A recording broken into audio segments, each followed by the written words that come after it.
Welcome to my YouTube channel horror haunt. आज का horror story का टाइटल भटकती हुई आत्मा है। यह कहानी एक लड़की की है जिसका नाम सोनिया था। वह एक अस्पताल में काम करती है। सोनिया बहुत खुश थी कि बहुत कोशिश करने के बाद उसकी अस्पताल में नौकरी लग गई थी।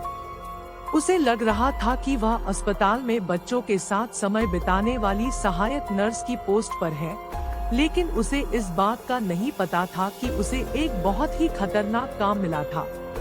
वह नाइट शिफ्ट पर काम करती थी और अक्सर रात के समय अकेले ही जगह चक्कर लगाती रहती थी। एक रात उसने अचानक एक कमरे के बाहर अपने सीनियर नर्स के साथ एक मरीज को खड़े देखा।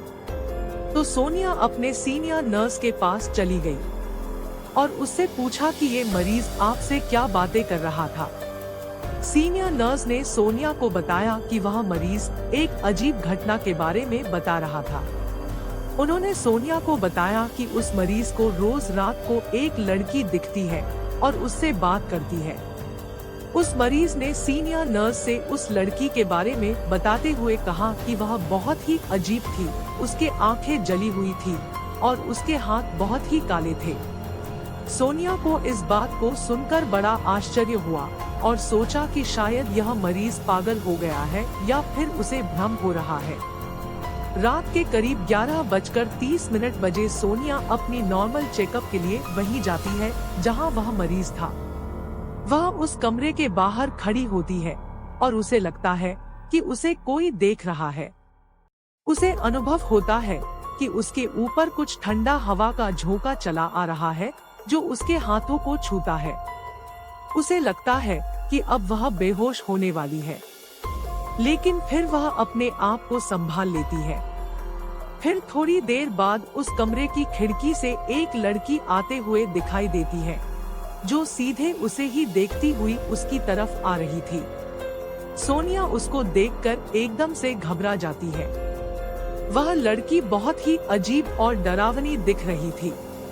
उसके हाथ बहुत ही काले और जले हुए लग रहे थे। उसके बाल एकदम सफेद थे और आँख आग के तरह जलती हुई दिखाई दे रही थी। उसका शरीर देखकर सोनिया के डर के मारे हालत खराब हो जाती है और वह उसे देखकर कांपने लगती है।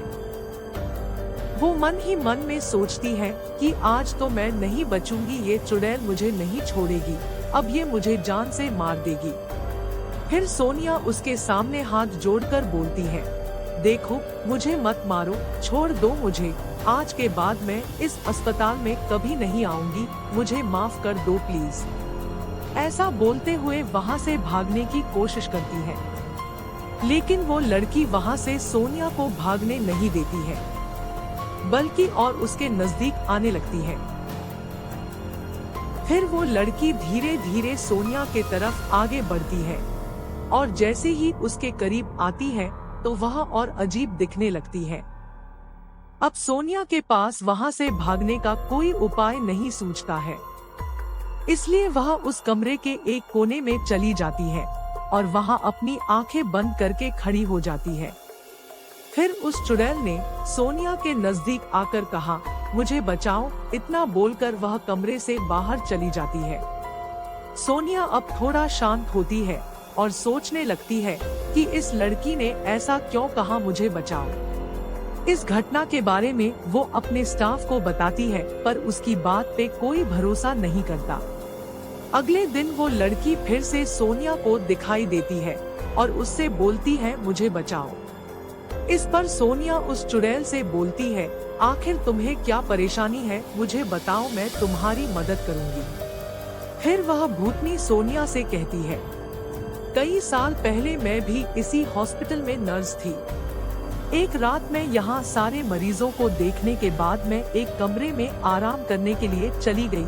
मुझे पता नहीं चला कि कब मेरी आंख लग गई और मैं वहाँ सो गई। कुछ ही देर में पता नहीं कैसे वहाँ आग लग गई और मैं वही जल के मर गई। हॉस्पिटल की बदनामी ना हो जाए इसलिए हॉस्पिटल वालों ने इस बात को बाहर फैलने नहीं दिया और मेरी लाश को हॉस्पिटल के पीछे ही दफन कर दिया। तब से मैं चुड़ैल बन के भटक रही हूँ, मुझे मुक्ति नहीं मिल रही है। तुम मेरा क्रियाकर्म करवा दो ताकि मेरी आत्मा को मुक्ति मिल सके। इसके बाद सोनिया ने हॉस्पिटल वालों को ये सारी बात बताई। तब जाके हॉस्पिटल वाले उस लड़की की लाश के बचे हुए अवशेष को वहां से निकला और विधि विधान से उसका क्रियाकर्म करवाया। इसके बाद से ना ही सोनिया को और ना ही उस हॉस्पिटल में किसी को भी वो लड़की नहीं दिखाई दी।